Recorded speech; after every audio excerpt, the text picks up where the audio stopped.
Speaker Kotek. I think that was a very straightforward view and a call to action for all of us who are interested in infrastructure to lend our support and to understand the process. So thank you both very much again. Now it's my pleasure to introduce something that is probably uniquely Oregon in the sense that we have the leaders in our legislature from both parties together on the stage, what we used to call a Kodak moment. And we have leaders from the business community on the same stage. So we're looking forward to a very interesting panel, and let me introduce the folks here. The Senate Democratic leader, Diane Rosenbaum. Senate Republican leader, Ted Ferrioli. House Democratic leader, Val Hoyle. And House Republican leader, Mike McLand.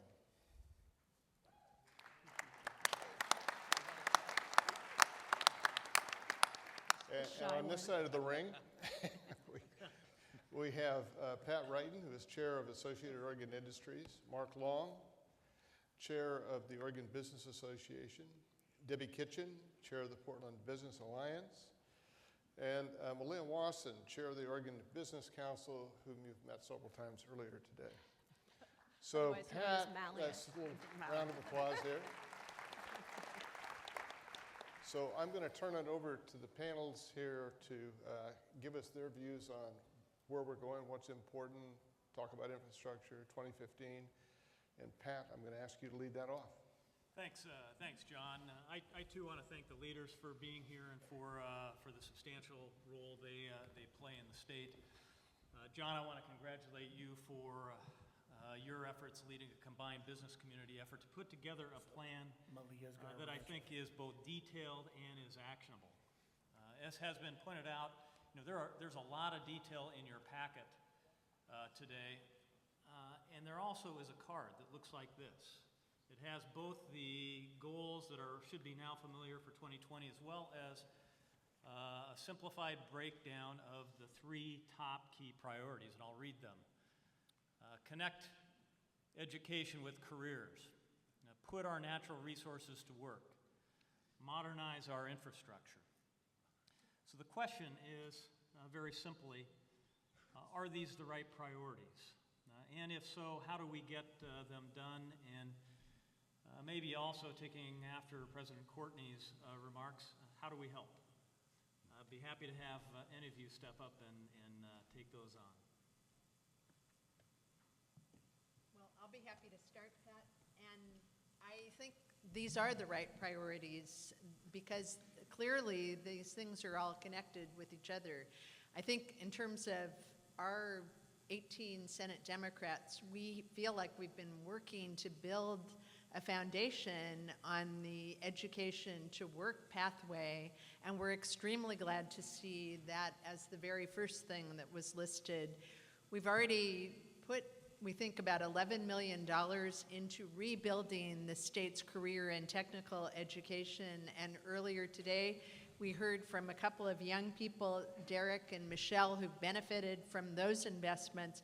But that's not nearly enough because those kinds of programs need to be available to every student in Oregon. And it's not just about the classes, although, as has been said earlier, it's no longer shop classes only that we're talking about. It's healthcare, it's media, it's every aspect of the world of work. But we know that if we can create that pathway, young people will stay engaged in school, they'll understand why they're there, and that pathway to jobs is really what they need to see. But beyond that, to be able to say that we're working on big pieces of infrastructure that benefit not just the metro area here, but the entire state, whether it's forestry, whether it's agriculture, those are also the things we need to have a healthy economy. And finally, the biggest piece of our infrastructure, as we heard from the leaders just now, is our transportation system.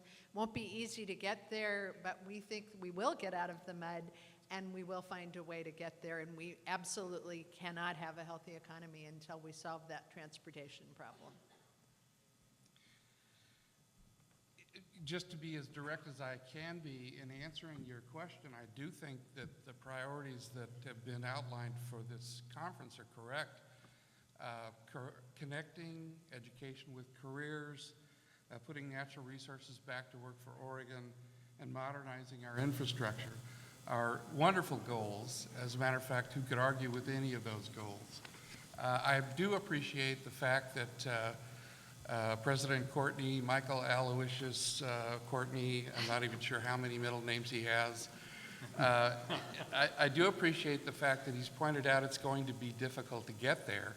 One of the things that will make it very difficult for us to get there is we no longer have Bruce Starr in the Senate leading us on transportation issues, so it will be difficult.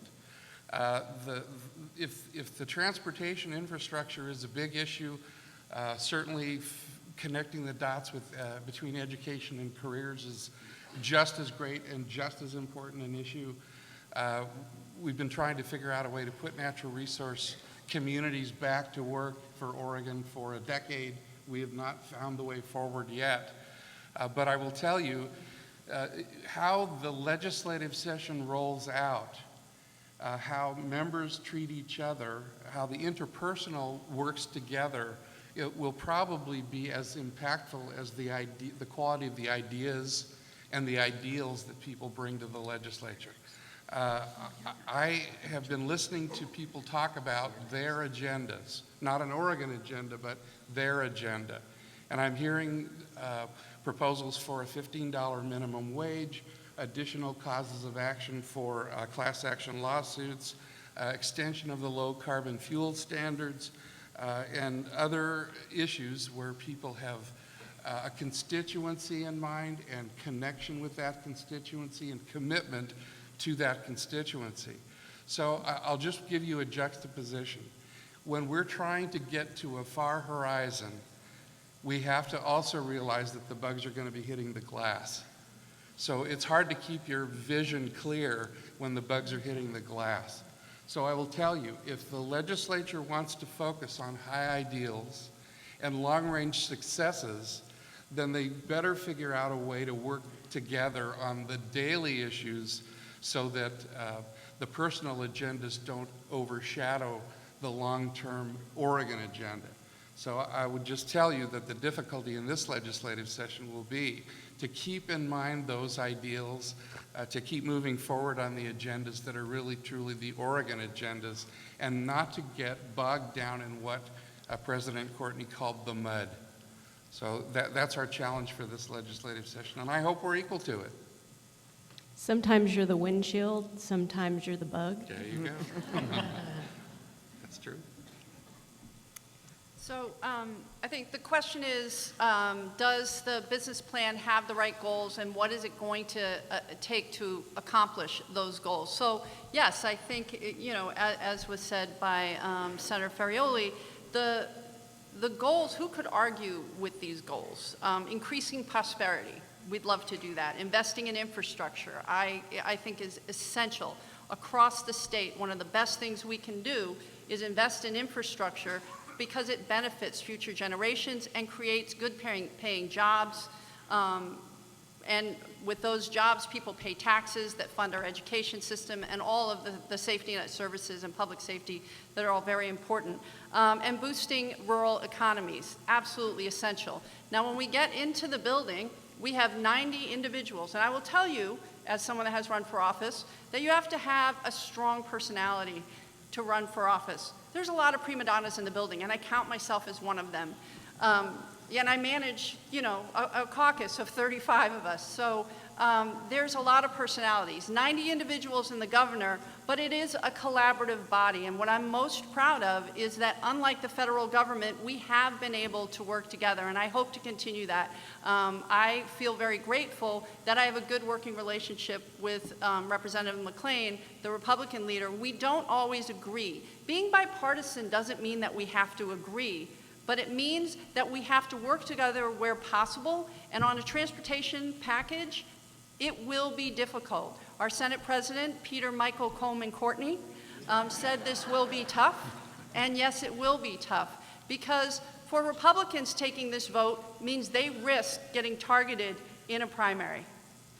And for Democrats, they risk being targeted in a general. And if we don't do this together with a really strong, overwhelming majority, not just 36 and 18, then there is no doubt that whatever we do will get put forward to a ballot initiative. So we have to work together to take those tough votes and know that you have our backs and that we have each other's backs in making sure that we invest everywhere from Senator Ferrioli's district, which I think is like half the state, it's massive, you know, to the Pearl District in Portland, and especially in my district, that we're investing in roads and bridges and infrastructure because it is essential. And again, investing in the education system so that we have the workforce that's critical to attract businesses. So I'm looking forward. It won't be easy. And again, day to day, those relationships, making sure that when we disagree, we do it in a straightforward way, we do it without being disagreeable, and that we continue to be a model for the rest of the country on how to get things done and be bipartisan even when we might have differences. Thank you. Thank you for the invite today to get to share with you a little bit about the House Republican Caucus and in our agenda. We agree, Pat, completely with the priorities in 2015 of the Oregon Business Plan. And I would like to point out that in 2013, the House Republicans, a majority of us that voted for the CRC, supported PERS reform. We also helped put together a special session that I think accomplished a lot of the goals for Oregonians and for the business plan. So we're going to do the same in 2015. We've got really smart folks. Our two leading intellectual giants, Representative Bentz and Davis, are going to be leading the way on transportation. And so you're going to see House Republicans supporting what we help create. I think that last phrase, of course, is the most significant, what we help create. If we're left out, politics gets tough. The one thing I would like to highlight before I hand it back over to our esteemed business chairs is that I can't say enough that Senator Courtney told me the middle name of Speaker Kotek. Louise, I love that. The Speaker and I regularly talk all session long, negotiate with each other. Knowing her middle name is going to bring me amazing amounts of delight. So thank you, Senator Courtney. Thank you all. Mark? I'd like to echo Pat's comments about thanking you for attending today. As I look out and see this impressive crowd, I think it sends a very powerful message. So thank you very much for coming. My question follows up on Pat's, and from your perspective, what else does the 2015 legislature need to accomplish to promote the objectives of the business plan in terms of creating jobs, raising incomes, and reducing poverty? Jump in and feel free to invoke any football metaphors you'd like. Well, I'll start with Go Ducks. That's a sure applause line. But to answer your question, Mark, I think that these are great priorities, and I think the theme of In It Together is also really significant. But as a former colleague of ours once said, we may all be in the same boat, but some of us are in steerage in that boat. And I think it's really important to remember that since we came together a year ago, the economy has definitely gone a long way to recovering, but it's not a recovery that has affected all Oregonians evenly. And so it's really important to remember that not everybody is in this room today. I don't know how many of you have seen this HBO documentary called American Winter, but I happened to be flipping channels and came across it last night. And this is a film that was made right here in our state in the year or so after we had supposedly achieved a recovery from the worst economy since the Great Depression. And you would not believe that we're living in the same state with some of the folks that this film focused on. People who get up in the morning and they don't think about these issues, they think about where are they going to feed their kids that day? Where are they going to find the money to pay the electric or the gas bill if they're lucky enough to still have their utilities turned on? Where are they going to find a job? And where are they going to pay the rent if they don't get evicted from their inadequate housing before that next job interview comes around? So I think that's what I would say, and I know it's been mentioned a number of times today, is that poverty is part of what we need to address in our state. But as we're talking about the school-to-work transition, as we're talking about infrastructure, we need to remember that all Oregonians need to benefit from this recovery before we'll truly have a state that comes back to a healthy state and one that we can all be proud to live in. You know, I appreciate the question, what can we do? And one of the things that I think we have to recognize and must do, if you look through the In It Together plan, what you'll see in virtually every community in 30 counties of the state, these communities need shovel-ready industrial sites. Yet there's apparently an institutional reluctance to let rural communities develop their infrastructure and their industrial sites because of the land use planning that applies equally to communities that have a third of a person per square mile, which you know is about 11 counties east of the Cascades. The same kind of standards that we apply to our most populous counties, where you have thousands of people per square mile. So I would just suggest to you one of the ways that we could spread some of that ability is to allow those communities some flexibility in their land use decisions, either regionalize LCDC or follow the Washington state model and allow counties that have experienced a loss in population since the last decadal census to waive some of the more onerous land use policies that prevent development of shovel-ready sites that would attract new industry and give them the ability to have synergies and some job creation, economic development opportunity. That's one way to do, to spread that. The other thing Oregon needs to do is get real about its relative position in the region and in the world. We hear a lot of rhetoric about the green revolution and the need to reduce carbon and the low carbon fuel tax extension, when Oregon really is fifth in the nation in terms of carbon sequestration and efficiency and energy, with a system that primarily runs on rainfall and a relatively low population in comparison to its landmass. Only 4 other states in the nation do better than we do in terms of sequestration of greenhouse gases and reduction of carbon. So to continue to add incentives or mandates and requirements to force individuals and cooperative electrical energy generation facilities and investor-owned utilities along this direction is simply to sacrifice real prosperity on the altar of symbology. And unless Oregon's willing to be real about why it is that we have a $7,000 less per capita income than neighboring states, why Oregon's recovery is lagging behind other states in the region and certainly in the nation, why we have such difficulty retaining employers. You know, why are we still worried about the flight of capital from Oregon? It's the public policy arena that needs to be changed, and it's a reality check that Oregon needs to be competitive in the region and within the rest of the nation. Until we're ready to face the fact that we have to change that direction and get real about making progress possible in the whole state, we're simply going to wrap ourselves around the axle of symbolism and not move forward, which is what I think you all want to do. After listening to Senator Ferrioli, I was thinking this is so dark, but I guess I'm more of a glass half full kind of gal. What I know about our state is that right now, more people are moving to this state than any other state in the country. People want to come to Oregon. And I think one of the things, you know, my background's in international trade and having lived, you know, all over the world, I can tell you that we don't do a very good job bragging about what we do well. People want to live here, but we moved here, my family moved here on the basis of the education system. And we don't have people moving here for that anymore. So we need to invest in our education system and make it a world-class education system.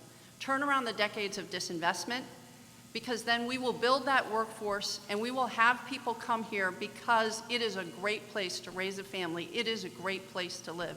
I think we also have to look at what we do well. We don't have the ability to utilize our natural resources in the same way that we have in the past, so what can we do differently?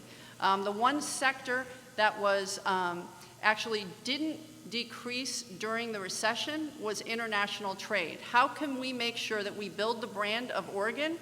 And how do we make sure that our businesses that are paying good wages, that are making good money and making great products from agriculture and to athletic gear, how do we make sure that they're able to export and move and transport their goods across the world? We invest in our infrastructure. I had the great opportunity to intern with the building trades in Massachusetts when I was in college, and I've seen the difference that a good paying job can make in the life of a family. If we invest in infrastructure and we have those jobs, we can help improve ways for us to move our goods across the world, and that supports our businesses. I think, I think invest in infrastructure, invest in education, reduce the cost of education. I have 2 children in college, and I can tell you it is very expensive. We can't make college out of reach for our children.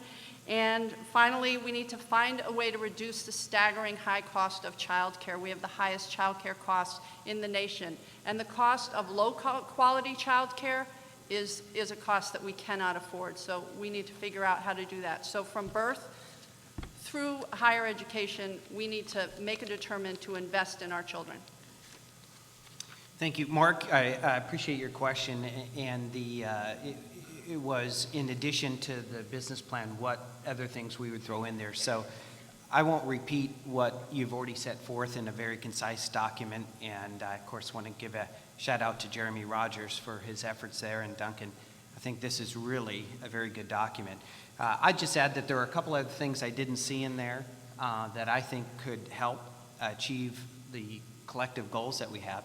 First is that the two states in our country which spawn the most innovation, both have very short time frames on covenants not to compete. So it's an obscure thought, but there is some data which says that when people leave businesses and spawn new businesses, that type of entrepreneur activity is actually most occurring in states who don't allow covenants to compete beyond a short time frame. Obscure point, but something to think about. Lastly, another point that isn't listed in here I'd like to say is competition in public schools. I'm an advocate for open enrollment. I think having families have choices for education.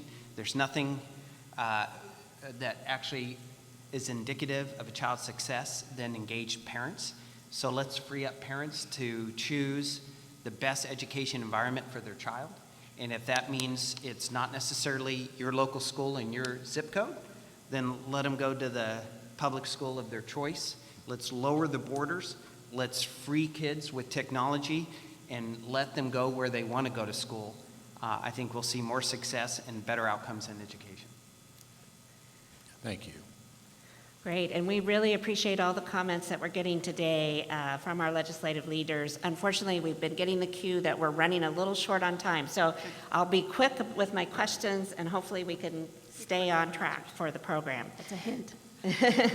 There's been a lot of discussion leading up to the session about new regulations on small business, including minimum wage rate increases, mandatory sick leave, and mandatory retirement programs. How will you make sure that small businesses are at the table for these important discussions? Well, that's a great question, and I think it is really important. We talk a lot about small business, but frequently the small businesses that we're talking about are too busy running those businesses to be able to engage.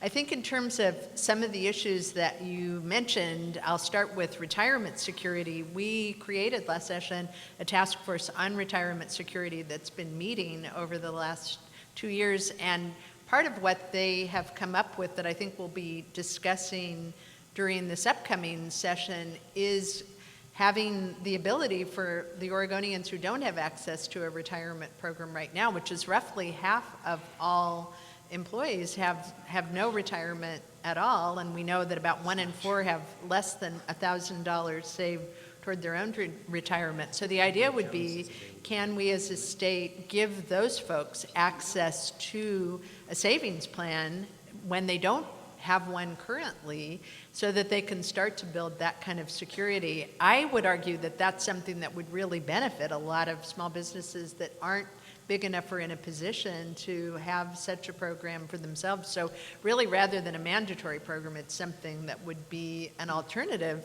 for employers that can't do it. And then in terms of the other issues you talked about, I think it's important that we talk about process, because there is a very open and deliberative process in the Oregon legislature. In terms of sick leave, both Representative Hoyle and I are sponsors of a bill to create a statewide sick leave program for people, so that when they're sick or a family member is sick, they can actually afford to take time off.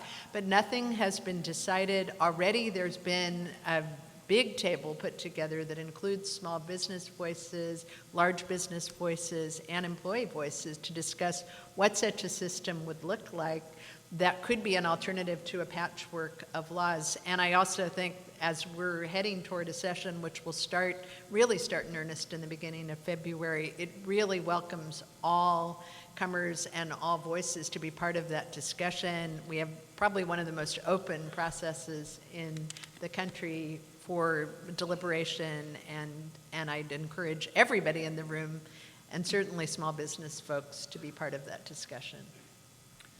I would concur. Senator Rosenbaum is precisely right on the need to hear from the small business community loud and clear.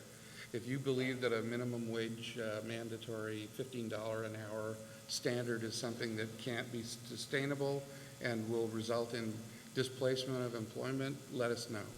If you believe that mandated health and retirement programs are an onerous burden for small business, you have to say that with clarity to your representative, to your senator, and to the legislature as a whole. Speak through your business associations or speak individually. One of the things that I'll be watching is this. During a negotiation in the last legislative session, we agreed to the largest tax reduction on small business the state's ever seen. It puts small business on tax-wise an equal footing with the large corporations, and reduces more than 2% the burden that small businesses face. Whether or not that agreement will be honored, as far as I'm concerned, is a litmus test on whether or not we will have a bipartisan session, and we will have cooperation on a whole host of issues, not only those that are facing businesses, but those that are facing all Oregonians. So the thing we can do that will help businesses, small businesses and large businesses, more than any other thing, is keep our word and offer certainty instead of uncertainty. So briefly, I won't repeat things that have already been said, but in Eugene, we have a sick leave policy. And so I'm working with people, working with our local chamber, and a number of businesses that didn't support the sick leave policy in Eugene being put forward, but at this point know that it would be better to have a statewide policy and consistency across the state in terms of regulation, as opposed to having a patchwork set of laws. We have one business owner that has a business in Portland, a business in Eugene, and businesses across the state, and he said, I have different regulations for how I have to track sick time, what the rules are, and that's not helpful. Other people have said, I don't want to be at a competitive disadvantage to my competitor in Roseburg or my competitor in Beaverton. So I think that employment law should be statewide, so I'm committed to moving forward. And again, what I've done personally to reach out is put together local small businesses, local farmers, local people from my community. And again, I would say any of you, feel free to contact me, and I ask them, what do they think? If this is moving forward, what would make this work for you? What would make it easier? What would be acceptable? And so I've gotten some fantastic feedback from people who were not supportive of the sick leave policy moving forward in Eugene, but understand if it's going to happen, that they would like it to happen in a certain way, and it's been incredibly productive. We will continue to do that. I know a number of people in my caucus are interested in that. I don't believe that a $15 minimum wage is appropriate. I don't think that would be, I don't think it's sustainable. I don't think at this point, maybe that's not the right thing to say, but I wouldn't support that certainly. So I don't think that that's completely widespread. But we have to look at everything as a package. And again, what I would say to you is, by all means, talk to us, and we will seek to reach out and have the most open process possible to put forward the best policy possible, both for workers and for business. Well, thank you for the question. I agree that we need to be engaged at all levels, whether you're serving in the legislature or have a business. But this is where there's just a fundamental agreement disagreement on approach. Because Oregonians have gone down in national income, and we now have a disparity between the state of Washington and Oregon of $7,000 per capita in annual income, which is significant. And you can see by the good work done by the folks at OBC that they've really pressed in on why are those incomes down.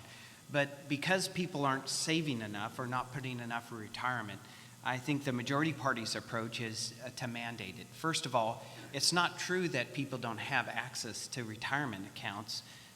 There's a federal retirement account called Social Security, and everyone has that.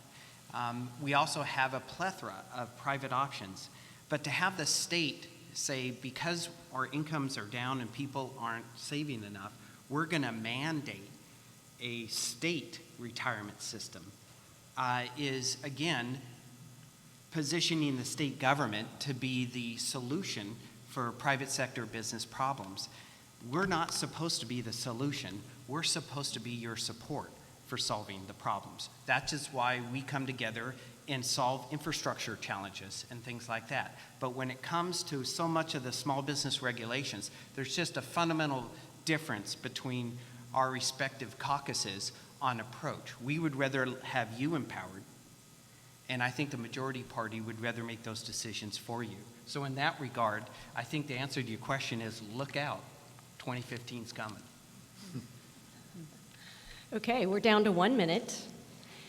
And this is a really important question, and I must admit this is not how Jeremy and Duncan wrote this question. So, with the results of the election, there are people who would say, the Democrats are going to be unshackled. But you have alluded to your bipartisanship. So the question is, how are each of you going to reach across the aisle? What's it going to take to have a successful session? No one wants to go.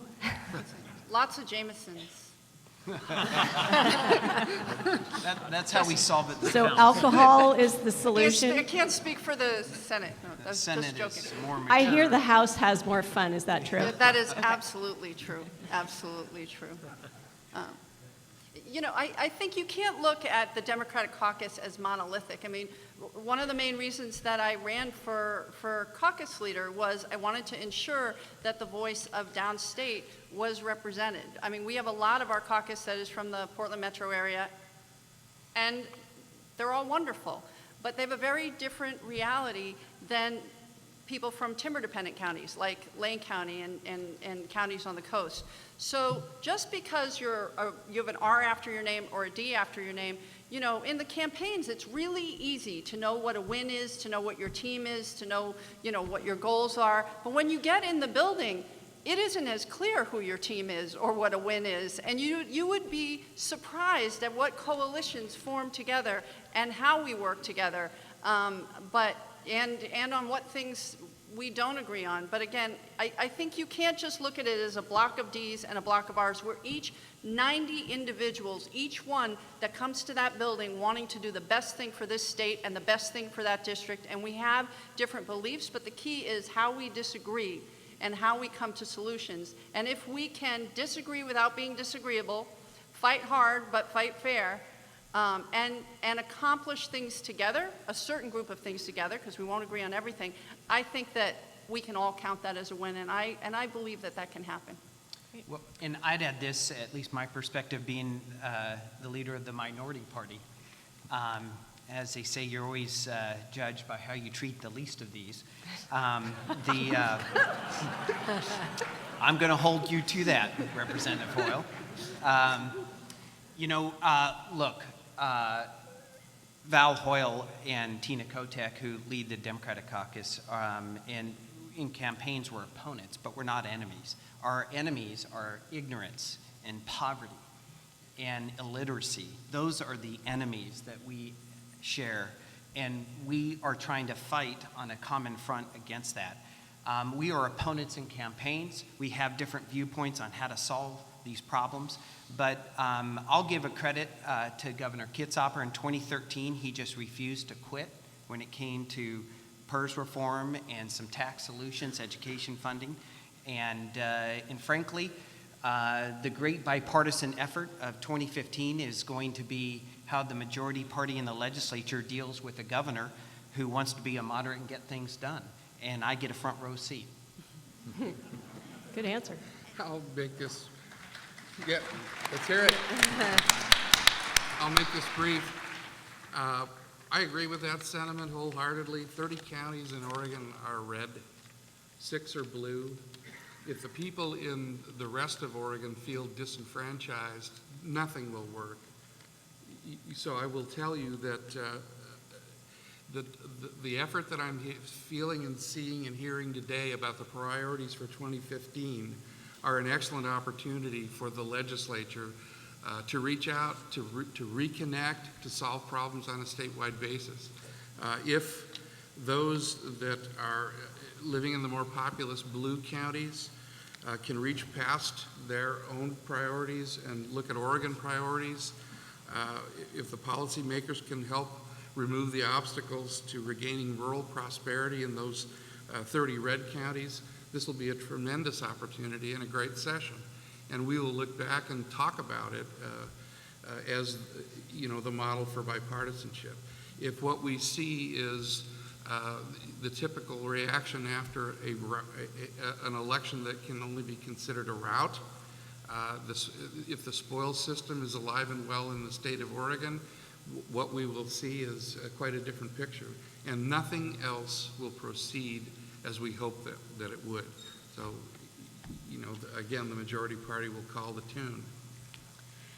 And Last but not just very briefly, I think this is a pretty easy question to answer in the Senate, because if you look at the Senate, where people have almost without exception served for a long time, all of us have served in the minority at some point and know that politics is often a story of pendulums that swing back and forth, and that the way you want to be treated is the way you should be treating others. I think that we have a track record of doing things in a bipartisan way, and particularly on a day when Congress is convening in DC and doesn't have that kind of track record. I think we can say we have done this before, we'll do it again. These issues are far too important to Oregonians, whether they're business owners, people who work for those businesses, young people, old people. They need us to step up, to work together on the issues that matter. That's not about political party, it's about getting things done for Oregonians, and that's what we're committed to doing.